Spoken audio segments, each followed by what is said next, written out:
Baik, bismillahirrahmanirrahim. Assalamualaikum warahmatullahi wabarakatuh. Perkenalkan, saya Febisha Fitri dengan NIM 24140100002. Di sini saya akan menjelaskan seputar tentang Quran surah An-Nahl ayat 125 sampai dengan 128.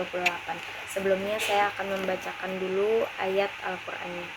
A'udzu billahi minasyaitonir rajim. Bismillahirrahmanirrahim. Ud'u ila sabili rabbika bil hikmati wal mau'izatil hasanati wajadilhum billati hiya ahsan.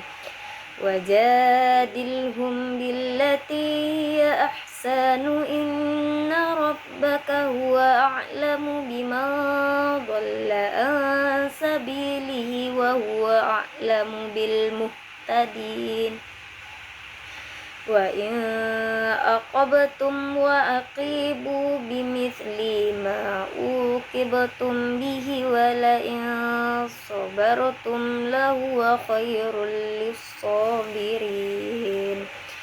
Wasbir wa ma sabruka illa billahi wa la tahzan alaihim wa la taku fi dhaqim mimma yamkurun. Innallaha ma'al ladina taqaw wal ladina hum muhsinun. Shadaqallahul azim. Selanjutnya kita masuk kepada pembahasan terkait surah An-Nahl ayat 125 sampai 128, yang dimana kandungan dalam surat ini menjelaskan tentang prinsip dakwah dan pendidikan Islam yang meliputi metode mengajar, sikap pendidik, pengendalian diri, serta tujuan dari pendidikan itu sendiri. Nah, Quran surah An-Nahl ayat 125 berisikan bahwa Allah memerintahkan dakwah dengan hikmah, yaitu menggunakan cara-cara yang tepat sesuai dengan kondisi peserta didik nantinya. Kemudian ada mau'izah hasanah, yaitu memberi arahan dengan lemah lembut dan menyentuh hati. Dan ada mujadalah billati hiya ahsan, yaitu berdiskusi dengan secara santun tanpa merendahkan orang lain, tanpa merendahkan peserta didik nantinya. Nah, dalam Quran surah An-Nahl ayat 126 berisikan bahwa Islam membolehkan membahas kesalahan secara setimpal, namun kesabaran lebih utama daripada pembalasan. Nah, Quran surah An-Nahl ayat 127 memerintahkan Nabi untuk senantiasa bersabar, tidak larut dengan kesedihan dan tidak terputus asa dalam menghadapi penolakan. Nah, surah An-Nahl ayat 128 berisi tentang bahwa Allah bersama orang-orang yang bertakwa dan berbuat kebaikan.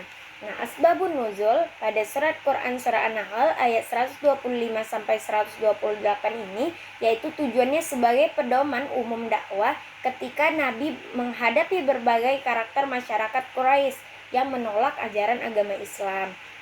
Nah, pada ayat 126 berkaitan dengan peristiwa perang Uhud, khususnya setelah gugurnya Hamzah bin Abdul Muthalib yang diperlakukan dengan kejam oleh kaum musyrik. Allah mengajarkan agar pembalasan tidak melampaui batas dengan lebih mengutamakan kesabaran di dalamnya. Nah, ayat 127 sampai 128 ini turun untuk menguatkan Nabi agar Nabi tetap sabar dalam menghadapi ujiannya. Nah, tidak bersedih secara berlarut-larut dan yakin bahwa akan ada pertolongan dari Allah nantinya. Nah, tafsir Tarbawi di sini yang bisa kita ambil bahwasannya pentingnya di situ nilai kesabaran, kemudian nilai hikmah, keadilan, keteladanan, empati dan optimis kepada Allah Subhanahu wa taala serta kasih sayang terhadap sesama. Mungkin cukup sekian yang dapat saya sampaikan. Wassalamualaikum warahmatullahi wabarakatuh.